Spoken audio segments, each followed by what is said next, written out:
Hey, Mike here. I just wanted to let you know that you can listen to Dark Poutine early and ad-free on Amazon Music, included with Prime. You're about to listen to a historical episode of Dark Poutine.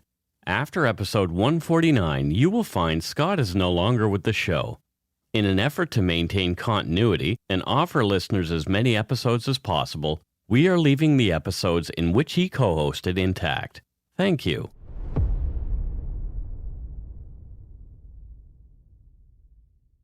Welcome to Dark Poutine. I'm Mike Brown, creator and host. With me, as usual, is my good friend, co-host, Scott Hemingway. Hey, everybody. Hey, everybody. Dark Poutine is not for the faint of heart or squeamish, as our content contains mature themes, harsh language, and graphic descriptions of violent crimes. Listener discretion is strongly advised. We're not experts on any of the topics we present, nor are we professional journalists. We're just two regular Canadians interested in the dark side of Canadian history. My nose is really clogged up with allergies tonight. Mm-hmm.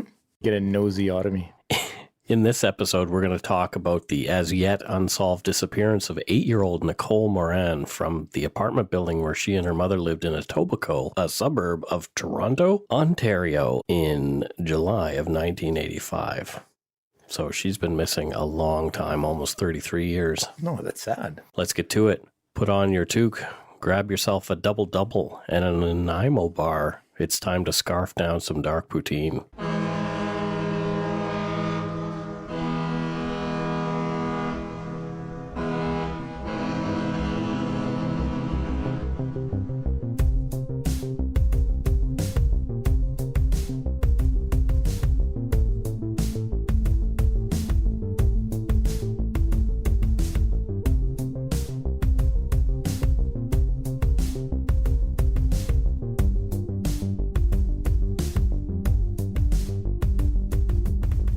Eating Nanaimo bar. Somebody thought I said animal bar. I saw that today. It's pretty awesome. I thought that was good. Yeah, and it sounds delicious. An animal bar? Yeah, animal bar. Animal bars do sound good. Like animal crackers are great. Why wouldn't an animal bar? Right. Science. We've spoken about the disappearance of children here on the podcast before, in particular the Kimberly McAndrew disappearance. Mm-hmm. It's a parent's worst nightmare, obviously, not knowing where your child is or whether they're safe or even alive. Yeah, absolutely. Each year, police record over 100,000 missing persons in Canada. Oh, geez. About 60% are children. Most of these are resolved in a very short period of time, but some, like this one, remain unsolved. I can't begin to imagine the fear families and friends must feel for a missing loved one's safety and what lack of closure must do to everybody's psychological health after years of wondering. Oh, yeah, absolutely. It would be crippling. You're the father of 2 girls, and I'm sure you have some thoughts on the subject of this episode. Yeah, I lost Violet in a mall for like 10 minutes, and that was terrifying enough. Yeah. Like that, just sheer panic, running around a mall, screaming her name. That was for 10 minutes. Can you imagine? Yeah, I can't imagine that sustained for months and years. Like it's just horrific. Oh, the thoughts that would be going through your mind. And like, I do not know how anybody can function in that state. Yeah, I've read briefly about Nicole Morin's disappearance before on a number of missing children / unsolved crime websites. Mm-hmm. I remember recently seeing her poster somewhere after they renewed their search a couple of years ago. I thought we'd eventually do an episode about Nicole, but the information about that day is really quite limited. Oh, okay. A listener of Dark Poutine, Danny G., reached out to us by way of email asking if we'd cover Nicole Morin's case. Danny is Nicole's cousin, and she was kind enough to share some details via email exchanges and a bit of audio with us expressing her thoughts. Here's part 1 of what she sent us. This is Danny. I just wanted to say a couple things. First of all, thank you so much for covering this case on your show. I really appreciate it. Nicole doesn't get talked about very much on true crime shows at all, basically. She doesn't get talked about. So I really appreciate you giving her a spotlight. I never met her, but I really wish I had, and I really wish that she was in my family's life today, but she's not. So you can hear the pain in her voice. Yeah. Like, this is a cousin that she's never met, but it's a story I'm sure that's talked about in her family quite a great deal. Oh, I'm sure in many ways she feels as if she has met her, because I'm sure the frequency and amount it has been talked about would make her feel quite close. But yeah, you can absolutely hear the pain, and it's really, really sad to hear. Yeah, that would be a story that your parents would tell you as a kid, too. Oh, absolutely. Yeah. Absolutely. This is clearly something that means a lot to Danny and her family, and it's clear that she's thought about it a lot. We hope that we can present Nicole's story in a way that generates more knowledge of and interest in her disappearance. Mm-hmm. Here's what we know. Nicole Louise Morin was born on April 1st, 1977, to Jeanette and Art Morin. According to everyone, Nicole was a generally happy and healthy 8-year-old girl. Every picture I could find of her shows a warm and playful gap-toothed smile. She loved going to the circus and had a soft spot for McDonald's. What kid doesn't? Oh, what adult? Yeah. Right? On July 30th, 1985, Nicole was living with her mother in their penthouse apartment at 627 the West Mall, Etobicoke, Ontario, near Rathburn Road and Highway 427. The family had just moved back to Ontario from Amherst, Nova Scotia.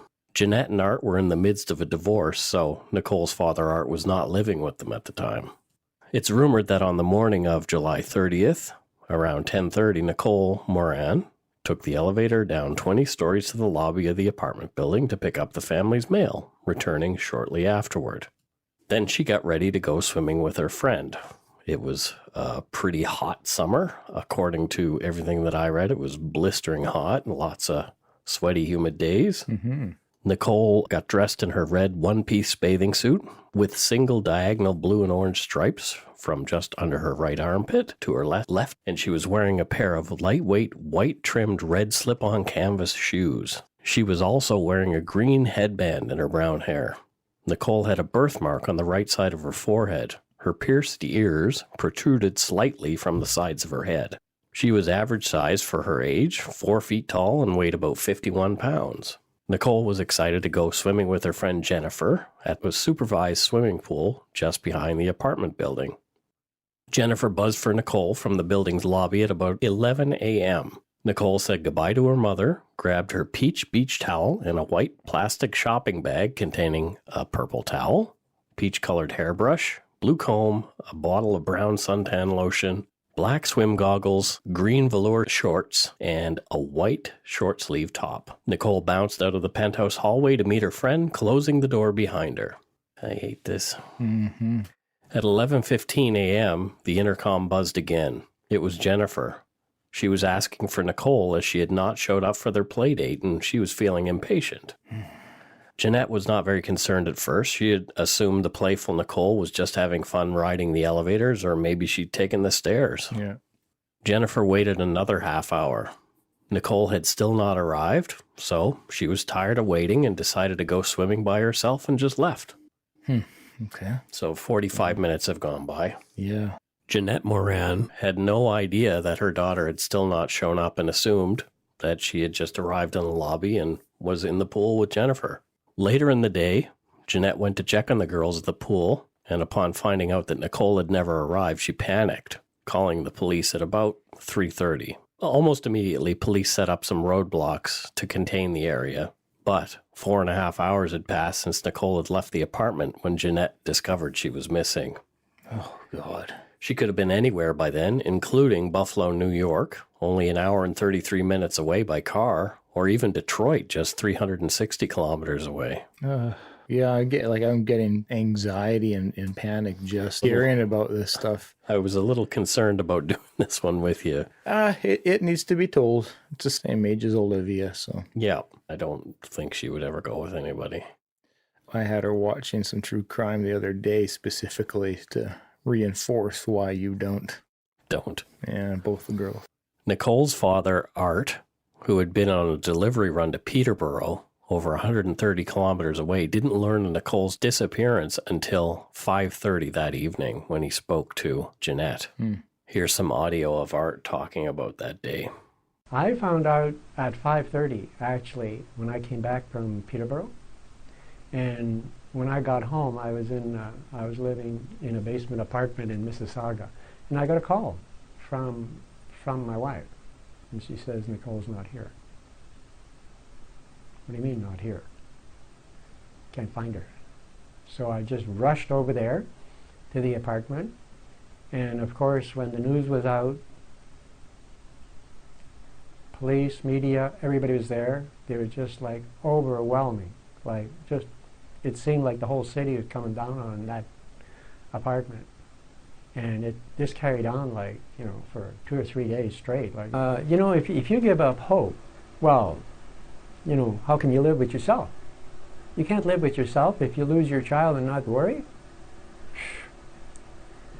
Like when Nicole left that night, you know, July 30th, that night, we were at the back of the building at 627. And we were looking like in anything holes, like somewhere where she could, you know, be hiding, or, I mean, that's too much. And then I could, you know, it was getting cold at night, and you start to figure, well, you know,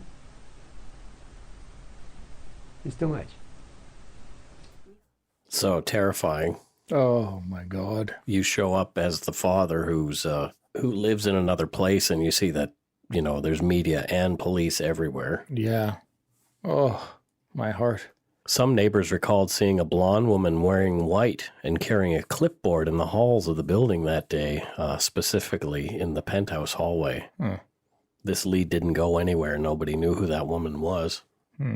Cops searched the massive 429-unit building that Nicole and her mom lived in as thoroughly as they could. They looked not only in residential apartment units, but in mechanical rooms, storage units, and underground garages. There was no sign of Nicole.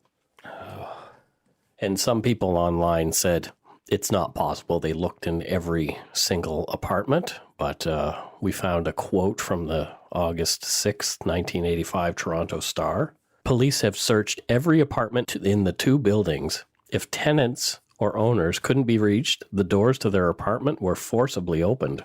In at least 10 instances, police gained entry by drilling the locks on doors. In one case, a crowbar was used to pry the door off its hinges. Oh, wow. They were pretty serious about finding this little girl, which is hopeful. Yeah, yeah. So, you know, they just didn't sit around and go chitty-chat with people out in the yard. I don't think I've ever heard of a situation where the police were entering homes without occupants there. But, you know, if my child is missing, hell yeah. Yeah, I'm all for it. I mean, if I'm not here and there's a kid missing and they have to... Absolutely. I wouldn't... I would be completely understanding of it. Absolutely. Only hours after Nicole vanished, Crime Stoppers posted a $1,000 award for information leading to her safe return. 3 police forces searched around the clock, probably would have been Toronto and OPP and RCMP. Yeah. They searched more locally using scores of neighbors and volunteers, helicopters, marine units, mounted horsemen, foot and car patrols, and specially set up a mobile broadcast system. I guess they didn't have the internet then. Yeah, true. 85, yeah. Over 15,000 police man-hours were put into the investigation, including the creation of a 20-member task force. All this, I think, is actually an appropriate response for a missing little girl. Absolutely. And I'm going to say it, of any race. Absolutely. Class, et cetera, et cetera, et cetera. Absolutely. More than 900 community members eventually joined the search for Nicole Morin. Nicole was a smart kid, too. She knew how to call long distance if she was in trouble far away from home and able to get to a phone, but no call came. 2 days after Nicole's disappearance on August 1st, 1985, Jeanette Morin attended a vigil for her daughter where people were praying for Nicole's return. Jeanette spoke. "I know someone's killed her. I can just feel it," she said to the crowd. Oh, okay. Yeah, that's kind of a... Yeah, I mean... I'm learning about this as we go, so I don't want to jump to any conclusions, but that's a bit of a... It's a strange statement at that point, I think. Yeah. Not having ever been in a situation, it's impossible to say how one would react. Yep. But on the outside, it's a bit of a head scratcher. Yep. A cute little girl going missing tends to attract a lot of attention, even before the internet in 1985. This case was no exception, as it quickly got attention from news organizations around the world. Police went to Quebec to interview Art Morin's brother-in-law at one point. He'd been convicted of murdering Morin's sister, Gertrude, in 1961. Jeez. He has since passed away, and investigators found out that he had not been in Toronto when Nicole went missing. A watercolor painting was made of Nicole wearing the outfit she was last seen in. 3,000 missing posters were made up and given to Toronto area cops. Just over a week after Nicole Morin vanished, on August 8th, 1985, the search had not turned up a single clue. Jeez. Nicole had simply disappeared into thin air without a trace. Yikes. The reward grew to $50,000 for any information leading to her return. Police took down their roadblocks and stopped their canine searches in the area. Cops encouraged people to conduct private searches of their own in properties and other places they frequented. They were told to look in bushes, garages, sheds, and wells, anywhere where a young girl may be, quote, hiding. On August 29th, 1985, the Toronto Crime Stoppers had sent out thousands of missing posters to police in the U.S. and Canada. Nicole Louise Morin has not been seen since by her friends and family or anyone else that we're aware of. Oh, boy. Throughout the intervening years, there have been numerous leads that have not panned out, but nothing solid. There is so little information available that this case is full of rabbit holes, and once you're in one, it's a pretty wild ride to the bottom. Yeah, as they usually are. There had been other little girls who had disappeared in the years previous and afterward in the Toronto area. All of them had been found dead. 9-year-old Christine Jessup disappeared from her home in October 1984, the year before Nicole vanished. After school on October 3rd, Christine Jessup was dropped off at home by her school bus. She went to a local convenience store and bought some bubblegum. She never showed up at the park where she'd arranged to meet a friend. Nearly 3 months later, on New Year's Eve, her body was found. Investigators determined that she'd been sexually assaulted and murdered soon after her abduction. Oh, my heart. Jeez. In a weird coincidence of naming, Christine Jessup's 25-year-old next-door neighbor, Guy Paul Morin, no relation to Nicole, was convicted of Christine's murder. He was later exonerated by way of DNA evidence. I remember that. Jessup's murder has never been solved after Guy Morin's release, but perhaps this is somehow linked to the disappearance of Nicole Morin, where Christine went missing and Nicole went missing. They're a little further apart, like 3 hours away from each other. Oh, okay. As we learn with ear-ons, it typically, starting off anyways, closer. Where your stomping grounds are. Yeah, exactly. Even earlier in 1983, a 9-year-old girl named Sharon Morningstar Keenan went missing from her Toronto home. Her body was later found stuffed into a refrigerator in a room in a boarding house rented to a man named Dennis Melvin Howe. This was at 482 Brunswick Avenue in Toronto. Sharon had been sexually assaulted, strangled, and crammed into a garbage bag before being put into the fridge. Howe also vanished and has not been seen since, despite an intensive manhunt at the time. Oh, interesting. He was last seen at a bus stop waiting for a Greyhound to Winnipeg just days after Sharon's murder. Oh, wow, okay. In their search, cops even exhumed a body they thought might have been Howe, buried under an assumed name. It wasn't him. But what if this guy was still laying low somewhere in Toronto? He could be responsible for Nicole's disappearance 2 years later. Yeah. Dennis Melvin Howe is still on the run and on the RCMP's most wanted list. He would be in his late 70s today. And here's an interesting development in that particular individual. In 2008, a man calling himself Van Ringo and Van Giringo on other sites posted twice on an unsolvedcanada.ca thread about Howe. His post began with the words, "Sharon Morningstar Keenan, please remember that name." This man claimed he had employed Dennis Melvin Howe, a man he knew as Tommy Ross, in Boise, Idaho in 1998. The poster claimed he'd been watching America's Most Wanted that same year and called the number on the screen to turn Tommy in.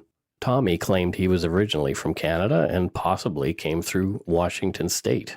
He smoked and drank beer and would call people turkey, as Howe had been known to as well. Plus, he fit the description really well. If he came through Washington State, then he would have done so through the through here. West Coast. Yeah. Yep.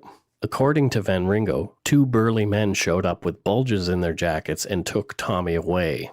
Van Ringo goes on to say he believes that Tommy Ross, a.k.a. Dennis Melvin Howe, never made it back to Canada. He theorizes that Dennis Melvin Howe was thrown naked from the airplane carrying him and his captors back. I guess an act of vigilante justice. He doesn't believe these men were cops at all. That makes no sense. Exactly. It makes absolutely no sense. He also said that he felt cheated out of the $150,000 reward. Really? Yeah. Van Ringo. We can't even be sure if this Tommy guy even existed at all. In 2013, a Toronto resident who was investigating the Sharon Keenan murder tipped off the RCMP about Van Ringo and his online claims. Mm-hmm. And they decided to investigate this guy's claims further. And they found his real name to be Robert James Miller, an artist and eccentric living with his Canadian wife just outside of Boise. The age-enhanced photo of Howe and Miller are strikingly similar, and this is what piqued the interest of the investigators. Yeah.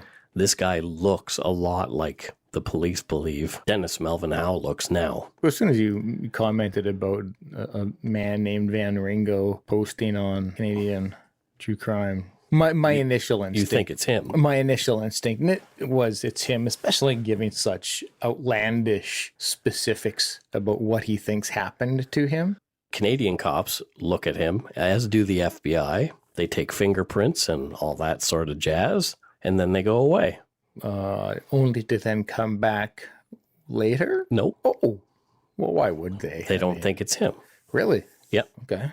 So he later showed reporters a duffel bag he claimed that belonged to Howe, but we're unsure of what came of his story. So 2013 is the last time this guy shows up in the news. Oh, okay. Is he Dennis Melvin Howe? We don't know. Or very convincingly, this Miller fella. The news article is in our show notes, so you can read it for yourselves.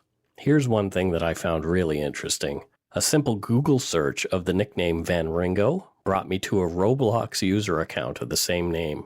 Uh-oh. Roblox is a massively multiplayer online social gaming platform meant for children. Yep. Some parents and others online have alleged that Roblox has attracted pedophilic predators who groom children through the app's chat interface. We're not sure that the Van Ringo posting in Unsolved Canada and the Roblox account are related at all, but the coincidence sort of struck me in my research. Wow. It's interesting that someone chose this specific username when it's already been connected to one predator by association. Yeah. The quote on the Roblox profile reads, "I kill you first, then someone please kill me." This is creepy for me because my daughters used to play Roblox a lot, and we felt uncomfortable with it, and we had them delete it and stop playing it on the Xbox. And Violet is currently, right now, my oldest daughter, who's about to turn 11 in June, she's currently right now doing a school TED Talk, and the topic she chose is the dangers of Roblox. Wow, that's great. Yeah, so hearing all this makes me go like, oh, we made the right decision. There you go. Nothing else when you searched up Van Ringo? Just that one, and that was more than enough. Yeah. On July 25th, 1986, almost a year to the day of Nicole's disappearance, another young Toronto girl went missing, and this was 11-year-old Allison Parrott. There are some interesting parallels in that case as well. From a Wikipedia article on the Allison Parrott case. At about 11 o'clock on the morning of July 25th, 1986, Allison received a phone call at her Summerhill Avenue home in Midtown Toronto. A male caller claiming to be a photographer asked her to meet him at the University of Toronto's Varsity Stadium, where he said he would be taking publicity photos of her and her teammates. Allison, a member of the Tom Longboat Club, was to participate in an international track and field meet in Plainfield, New Jersey on August 1st, exactly a week later. She phoned her mother Leslie at work and got permission to attend the session. The same man had called 11 days earlier while Allison had been at summer camp asking for her. She then left to keep the appointment, leaving word with the family housekeeper. When she failed to return home by 6 p.m., Peter and Leslie Parrott inquired among their neighbors, none of whom had seen her. They then called police. Allison was found dead 2 evenings later in a densely wooded area of Kings Mill Park on the Humber River. Oh, God. Just below the Old Mill subway station, she had been raped and strangled. Oh, yeah, parents. I mean, I'm a photographer, and trust me, I would not call Right. an 11-year-old child to try to say, come for photos. I would call the parents, have the parents Come with them. don't under any circumstances. It was assumed for a long time that these two cases were connected because they happened exactly a year apart. Yeah. Allison's murder wasn't solved until 10 years later when a man with a keen interest in running and photography named Francis Carl Roy was arrested on July 31st, 1996. Roy had been on parole for 2 counts of rape at the time of Allison's murder. He was convicted by way of DNA evidence found in Allison Parrott's body. Police questioned Roy about Nicole Morin's disappearance and investigated thoroughly, but nothing came of it. So again, there's no new information on Nicole. Yeah. But it seems like there's so many different avenues to travel down in this case. Yeah. Yeah. Also in 1986, a tip from a psychic, one of Scott's favorite kind of people, led to a 50-member search team scouring an area in Oakville for Nicole Morin's remains. And They found all kinds of evidence. nothing. Oh, you don't say. Crazy. They found absolutely nothing. Oh, wow. I'm shocked. In 1988, a creep named Lovey Riddle, a career criminal from Maine who called himself the Interstate Man, claimed he had kidnapped Nicole Morin and passed her off to another man in Texas where he believed she had been killed. He also claimed to have killed 30 people over the years and participated in numerous other kidnappings of children. Police were skeptical of Lovey's stories from the beginning. They traveled to the U.S. to interview him thoroughly and found he could offer no actual details of Nicole's disappearance. From a newspaper article about Nicole Morin's disappearance, it has to have been someone in her building. Toronto Police Superintendent Tony War said, "The chances of a stranger being on that elevator are very slim. When Nicole disappeared, War was a sergeant with 5 years under his belt in the homicide squad." What about that blonde woman holding the clipboard who was seen in the hallway of the penthouse as close as 40 minutes prior to Nicole's disappearance? Well, I think that would depend on how many people saw her. Could it have just been a blonde lady going to work? It's tough to nail down how much weight you can put into that without knowing more details or more specific. Art Moran, Nicole's father, says that particular detail continues to haunt him. From an interview in 2015, he says, "Who was she and why was she on the floor at that time? Nobody seems to know." Yeah. I mean, it does leave an unanswered question for sure. For sure, because you do think if it was just somebody who lives there and is going to work, they would say, "Oh, that was me." Yeah. "Oh, that was just me. I was just heading to work." Nobody said that. Yeah. And I'm hesitant. Typically females aren't involved in these kind of abductions, but I was listening to some Canadian true crime podcasts recently, and one of them covered a boyfriend and girlfriend who kidnapped a young girl in the East Coast, and so it does happen. Yep. Paul Bernardo. Oh, yeah. Ugh, that guy makes me sick. Yeah, Homolka. She was used to lure kids in, and But how do we explain this disappearance? I guess being creative people, you can think of anything. yeah. One that I thought of, for example, was Nicole, they said, was very playful. And after she went missing, police found a notebook in her bedroom with a note in her handwriting that read, "I'm going to disappear," which may mean nothing. It might be just the musings of a little kid, which is what the cops thought. But maybe she was going to play hide and seek, do something weird for a while. Maybe this was her plan. But if that's the case, like an 11-year-old, or how old was she? 8. 8, okay. An 8-year-old is going to turn up somewhere, because it's not like it's an adult and just, I'll start over, go find a job and a career, somewhere in Alaska. So she would turn up somewhere, or she would be trapped in a fridge or something like that. And you would think then that eventually she would have been found. There would have been a smell. There would have been. Well, here's the thing. In that apartment building, was there a garbage chute? People speculated online that maybe she wanted to disappear down the garbage chute, which is 20 floors, and she was killed on the way down.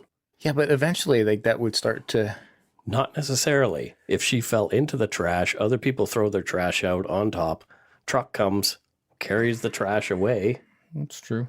She might be in some landfill somewhere. But I would think at 8 she has a good idea of what that chute is. Because I'm thinking about my daughter Olivia, who's 8. A kid would not be able to not inquire about what is this thing and what, can I put stuff down? So they would have a good idea, like, no, this is just a long tube to the basement. I'm just saying, like, these are some of the speculations that people have made. Yeah, we could go on.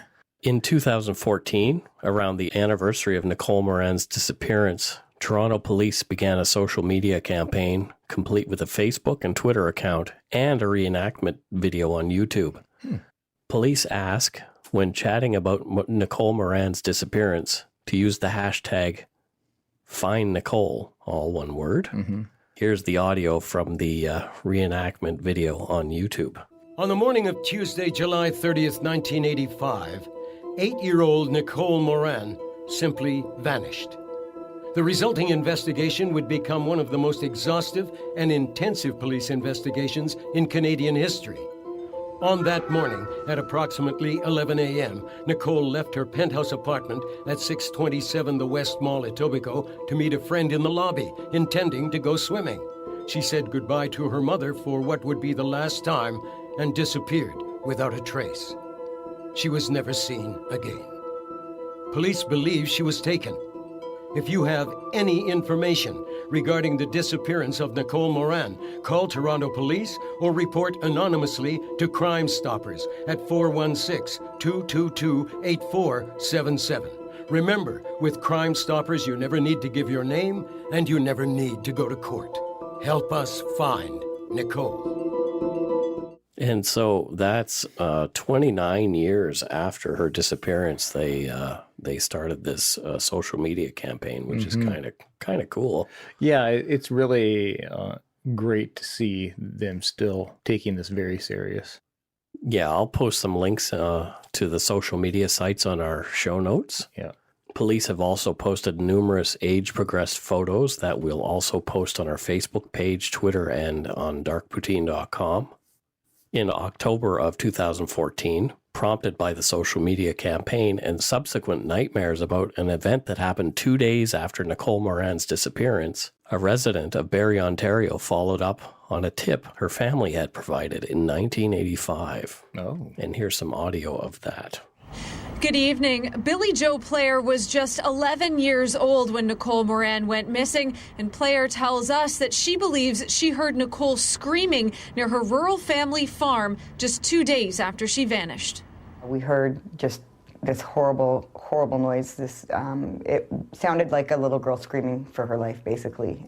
Billy Joe Player was only 11 when 8-year-old Nicole Morin went missing from her Etobicoke apartment building July 30th, 1985. 2 days later, Player was walking out of the family barn with her mother and sister in a heavily wooded area of Springwater Township when she says they heard multiple screams. I remember my mom going, "Oh my goodness, that little girl just was taken from Toronto." We were right around here when we heard it, so. Player says they ran to their house and called the neighbors who claimed to also hear screams. That's when her mother dialed 911. OPP investigated, but no one was ever found. I saw a photo of her probably about 4 years ago, and it just brought back all the flood of memories, and then I started having nightmares again and hearing the screaming in my head. As an adult, Player says she wanted to get in touch with Toronto police. A detective came to interview her in Hamilton about a year ago. They were in contact once more this summer after police released a reenactment of Nicole's disappearance. But she was surprised when she learned yesterday that police were scouring the area. I had no idea that they were going. I was so grateful when I saw that they were, just because it kind of gave me a little bit of peace knowing that they finally were looking. So back all this forested area, all behind there is all forest. And then police say they have now left the area after finding no new evidence, but Player still says she believes those screams belonged to Nicole. Yeah, interesting. Very. So that search turned to be fruitless as well. But how many years? A forested area, though. Hypothetically, if there was a small body there, animals, the body could be so, the bones so spread out and everything. But Sadly, whether Nicole is found or not, her mother passed away in 2007 without knowing what happened to her daughter. Oh, God, that's got to be the worst. Just your whole life, no conclusion. Our hope is that our little podcast will draw some more attention to Nicole Morin's disappearance, and maybe someone who hears it will remember something that they can share to help find Nicole. Oh, please do. Please do. If you know or have heard anything. We'd like to be able to give the Morin family some closure, especially if it's something like finding Nicole alive. That would be amazing. Oh, my God, would it ever. But any information would really help the family. Maybe even Nicole herself will hear this podcast, and what we talked about will jar her memory somehow. Oh, my God, how great would that be?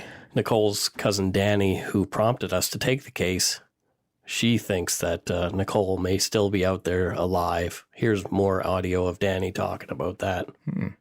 I just wanted to say that I'd like to believe that she's still alive out there, that she's somewhere and she's safe and she's happy and she's living a great life. She just doesn't know who she used to be or who she is to us. I don't know, but I'd like to think that she's still alive. Thank you again, and I look forward to hearing this episode. And thank you, Danny, for sharing this with us and trusting us with Nicole's story. That means a lot. Art Morin, Nicole's father, shares Danny's hope that Nicole is still alive. And here's more audio of Art speaking about Nicole with a reporter in 2014. Towards the end of my life, maybe I'll get a knock on the door. Maybe she'll come in and she'll say, "Here's your grandchildren." I mean, that would be great. It's very possible, isn't it? It's very, very possible. You know, the strange thing is that my wife, she had a boy from a previous marriage before we got married. Her husband took that boy to California when he was very young. And you know, one day that boy knocked on the door and he said, "Hi, Mom." Yeah. About 15 years after, I answered the door, and there he was. He says, "Hi, Mom, here I am." So why shouldn't I believe that the same thing could happen with Nicole? I just remain hopeful that whatever happened, that Nicole is okay, and one day we will reconnect. Probably, if she's alive, she's got that hope too. Oh, so heartbreaking. There are possibilities that Nicole is still alive. I mean, we can't prove that she's not. Oh, it would just be wonderful if she is. A websleuth.com poster in 2005 commented that Nicole Morin's photo had been recognized by a now defunct website. Her photo had been seen on a CD-ROM from a Dutch pedophile ring. We've been unable to verify these claims. If true, it may indicate that Nicole was alive at least for a period of time after her disappearance. There have been other famous cases where years later a missing child turns up. I remember watching a TV movie of the week called I Know My Name is Steven. Do you remember that one? Sounds familiar. The story of Stephen Stainer, who was kidnapped in 1972 when he was 7 and held until 1979 when he was 14 by a pedophile who kept him just 200 miles away from his home in Merced, California. Terrifying, disgusting, but glad he's alive. Stephen was discovered helping another boy, also captured and held by the same man, to reunite with his own family. Stephen couldn't remember his last name, but he famously said, "I know my name is Stephen," and there's a book about it as well. Mm-hmm. His captor, Kenneth Parnell, was convicted and spent 5 of a 7-year sentence in jail, so... That's not right. It is not right, no. That is not right. It is accurate, but it is not right. Oh, God. He was caught trying to buy another 4-year-old boy in 2003. What the fuck? He died in the California Medical Facility in Vacaville, California in 2008, and I think that's the medical facility that they hold pedophiles in permanently. I hope he died a slow, painful death. I don't know. We can hope. Stephen himself died in a motorcycle accident in 1989. Oh, poor guy. Interestingly, Stephen's younger brother, Kerry Stainer, was arrested and convicted in the murders of 4 women in 1999. This made him a serial killer. He's still in jail in California awaiting the death penalty. Oh, wow. Bizarre, eh? Jeez, you can't script this stuff. No. Another famous case with more positive outcomes is that of Elizabeth Smart, now Elizabeth Ann Gilmore. Yep, I remember this case. She escaped her captors after 9 months of captivity that had her raped repeatedly and tied up a lot of the time. Yep. She went on to become an activist, got married, obviously, and became a true crime journalist. I guess she's turning her story into an asset. Good. I mean, if you can leverage something negative into a positive and improving your life, then... Well, that's what I'm trying to do. Yeah. With this. True enough. One can only hope that Nicole Morin's case will turn out this way, but there's no trace of the vivacious little girl who disappeared on that hot and sticky morning almost 33 years ago. If you have any information on Nicole Morin's whereabouts, please contact Toronto Metropolitan Police Department at 416-808-2200 or the Royal Canadian Mounted Police at 877-318-3576. All information may be submitted anonymously.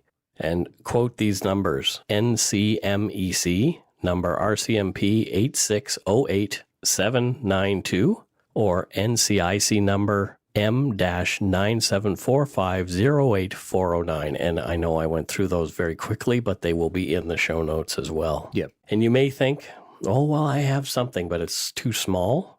Nothing is too small.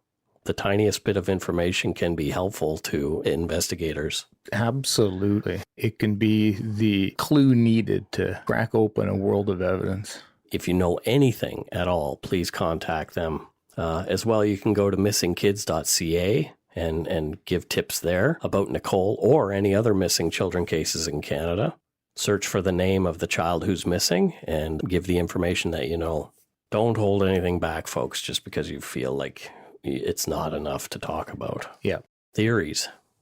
Dennis Melvin Howe, the guy who disappeared across the border, and I think he's probably the best. Well, from what I'm hearing in this episode, he's the suspect for sure in the Sharon Morningstar Keenan murder. I do have to agree with an earlier theory of I would tend to think it's somebody who resides in that building or has a friend and was visiting. Like the person has to be connected to the building, in my opinion. Back then, the most security that you had was a buzzer. Yeah, but somebody's not going to just, here's an apartment, let me go in this apartment. Maybe a kid will walk by. Like, I really get the feeling that it was just, either the person had been keeping an eye on her, following her, stalking her. That's usually the case. And then this was the moment and took her. She had been said to have been frequenting the pool every day.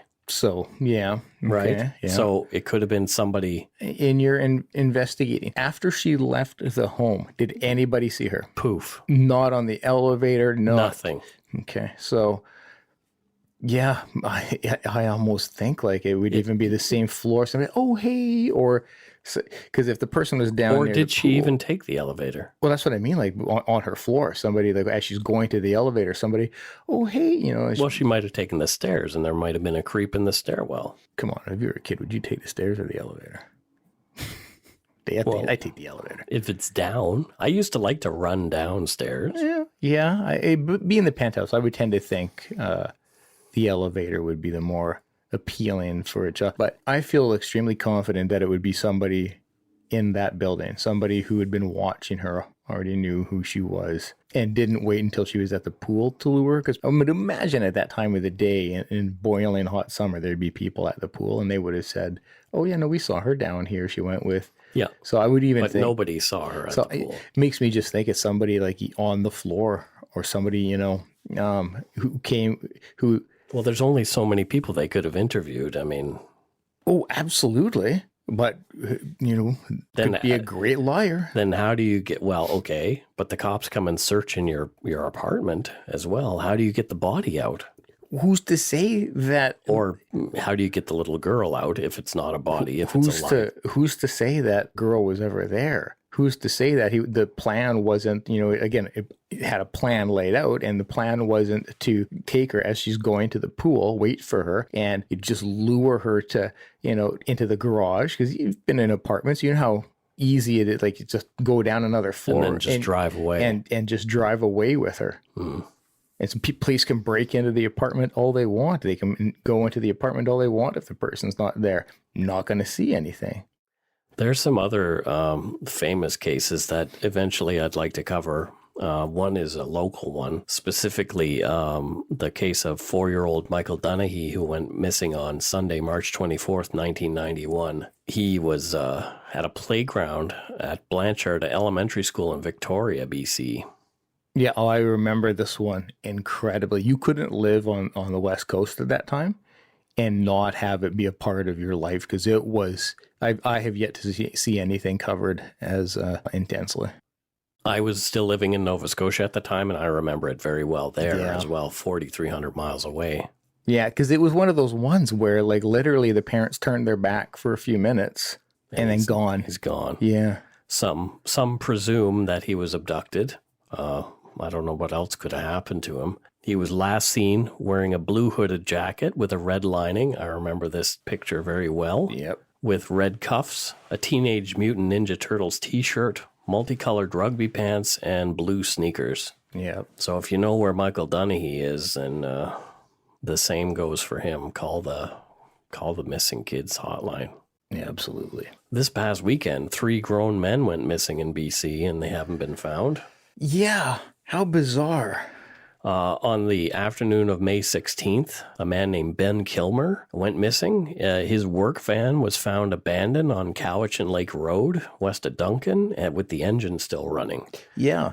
A small amount of blood and his personal items were found inside the van, according to RCMP. Oh, I didn't know that part. Yeah. Like, 'cause this was a friend of mine who lived up in Shawnigan Lake. Like, this was her hood, and like the place where she worked, a coffee shop there that they've been really plastering, because he used to frequent there and stuff like that. Wow. So, yeah. Kilmer was last spotted on surveillance video at a job site shortly before 11 a.m. the same morning. There's an 8,000 person Facebook group called Find Ben Kilmer that you can join and talk about Ben's disappearance. Mm-hmm. So if you know anything, there's been some online fundraising campaigns launched to support Kilmer's wife, Tanya, and their 2 children, 5 and 2. Yeah, the GoFundMe has raised over $12,000 already for his young family, which is amazing. They're going to need more. Their goal was $2,000, and they've already, Good. Flood them with money. They're going to need it. Kilmer is described on a missing poster as 5'10", 180 pounds. RCMP say he has short brown hair and blue eyes. He's clean shaven and was last wearing light colored pants, a black shirt, and steel-toed work boots. And I'll put up his missing poster and stuff as well. And there's another 2 people who have gone missing. Their names are Dan Archibald and Ryan Daly. Dan is 37 and Ryan is 43. And they were sailing quite an extensive trip up the west coast. And they were last seen leaving the Ucluelet small craft harbor on May 16th, the same day that this other guy goes missing. Whoa. According to RCMP, they docked their boat at the harbor on May 13th. They sailed to the western Vancouver Island community from Panama on Archibald's new boat. Okay. It's a big jaunt. Yeah, so it had to be quite a seaworthy boat. Yeah. They told friends they were headed to Daly's home, Jordan River, for a few days, but they never showed up. And we're hoping that all 3 of these guys are found safe and sound. Yeah, I didn't know it was 3 missing. I just knew of the one. Yep. Wow. Yeah. And I don't think they would be related at all. Yeah. Your gut tells you no, but it is the same, roughly the same vicinity. Yeah, it's the coincidence is weird. Yeah, but same vicinity, same day. If these fellows were sailing, it's most likely an incident at sea. Hopefully not. But the weather's been so great. It's been beautiful. Like, yeah. Huh. So before we go, we want to give some shout outs to a pile of new Patreon patrons. I was quite surprised this week. I like the sound of that. The first one is Kathy Lemanis, a longtime family friend from Burnaby, BC. Thank you, Kathy. Oh, thanks, Kathy. She is somebody I like to give a hug to every time I see, and I'll give her an extra one for you, Scott. Aw. Crystal Duke, She pledged on Patreon and sent us an interesting story idea about something that happened in Durham, Ontario. Oh, intrigued. Thanks, Krista. Thank I you, will Krista. add it to my list of over 200 stories. Thanks, Krista. Amelia Beza from North Vancouver. Hey, Amelia. Thank you very much. Welcome. Rachel Franzen, another prime minister. Wow. She's from Palmer, Arkansas. So I think that makes 5 at this point. Wow. But like, I guess in our prime ministerial ship, you don't need to be a Canadian citizen. No, you can be a prime minister of Dark Poutine if you want. We're breaking down borders over here, man. Exactly. Bonnie Gibson, another longtime family friend. She's from Coquitlam, BC. Thanks, Bonnie. Thanks, Bonnie. Lisa Michelle from Milton, Ontario. Thank you. Thank you.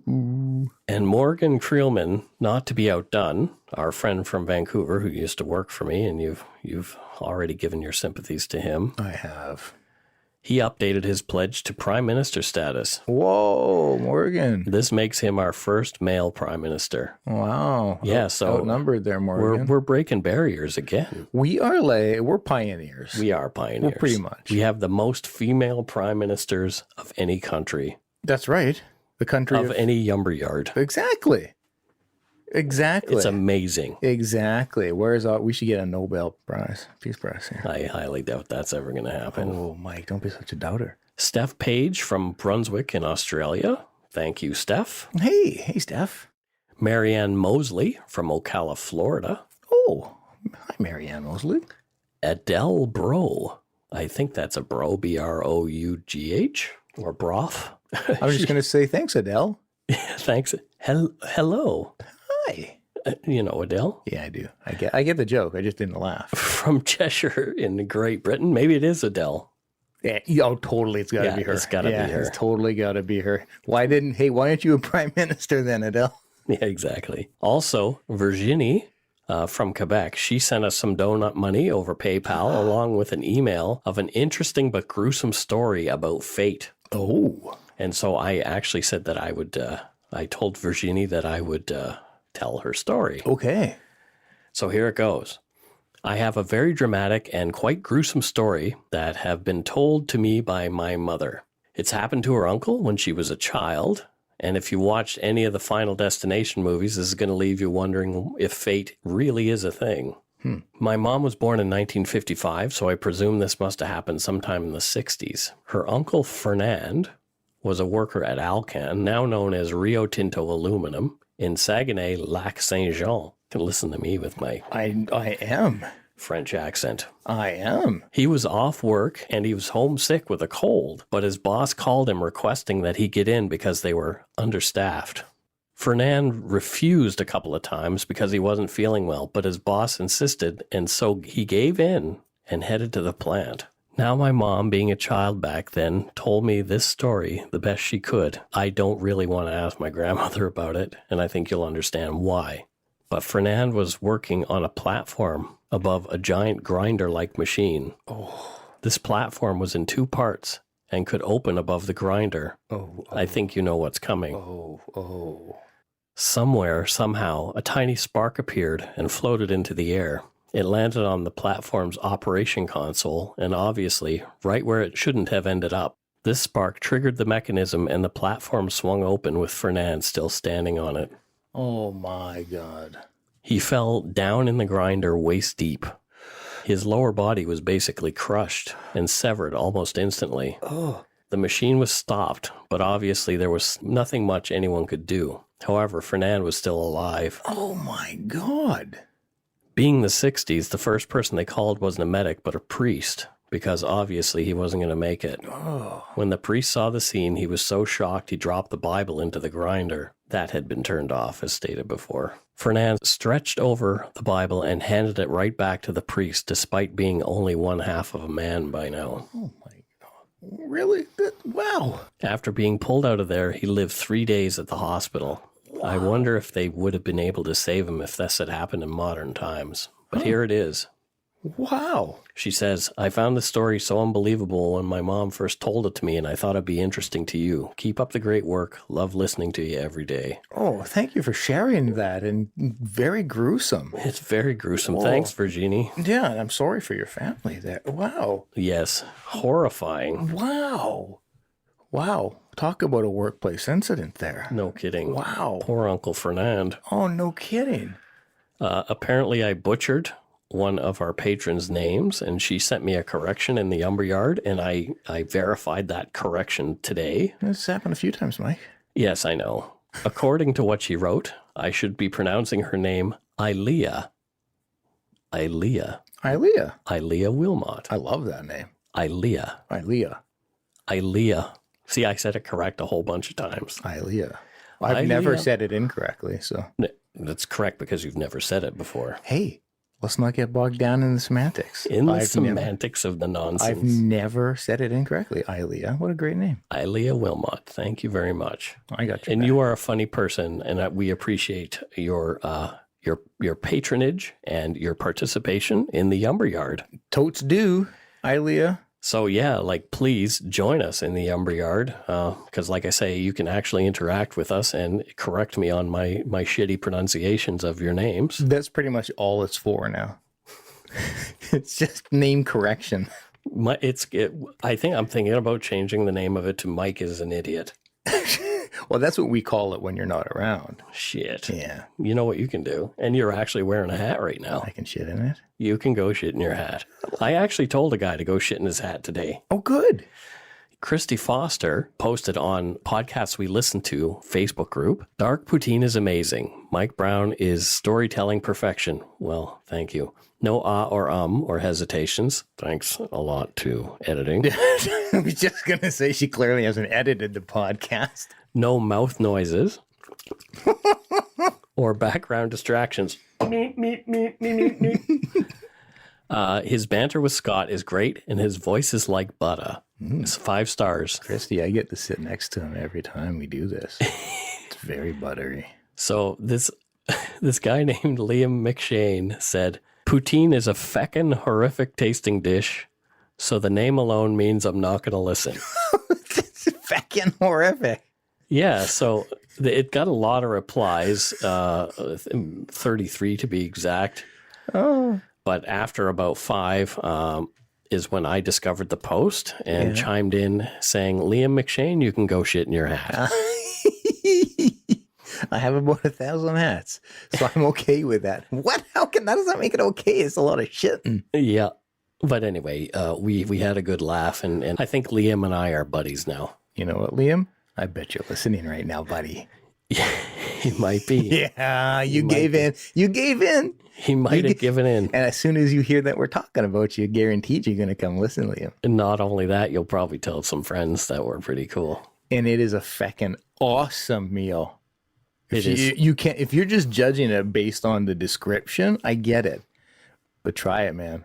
Try it. Just try it. You won't regret it. Try it. You will start injecting that shit. Exactly. So thanks to everybody who pledged to us on Patreon. You can do it too at patreon.com/darkpoutine or send us some donut money via PayPal at our email address darkpoutinepodcast@gmail.com. Madison Paquin, yes, I am working on getting your stuff onto swag. And hopefully once I'm done editing this episode, we'll have it up. And Madison's Instagram, again, is instagram.com/Madison Paquin. Yeah, I messaged her the other day just to give her a personal thank you. Yeah. What an awesome thing she did, and what a great little art. Absolutely. Check out our website, www.darkpoutine.com, for show notes and other cool stuff. Follow us on Facebook, Twitter, and Instagram. Just search for Dark Poutine and tell your friends. You can subscribe to us on your favorite podcast directory, iTunes Podcast, Google Play, Stitcher, TuneIn, Spotify, or at our host, Podbean. Whew. And I have a couple of podcast promos this week. Sweet. Our first is whining about crime. So you want to listen to another cool true crime podcast? Whining about crime is one of them, and here we go. Hi, I'm the crime whiner from Whining About Crime.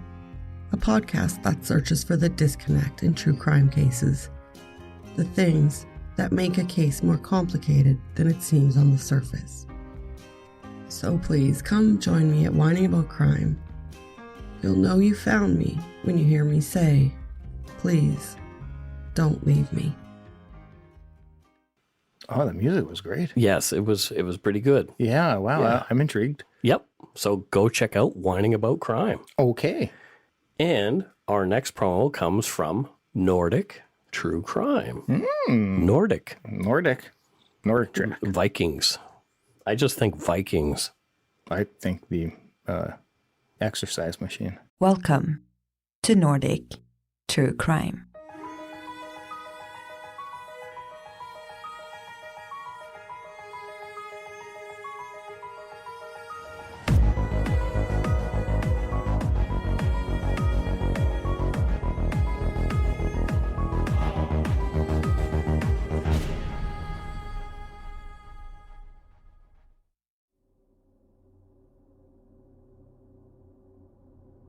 We are a weekly podcast covering a wide range of crimes from Europe's most northern countries.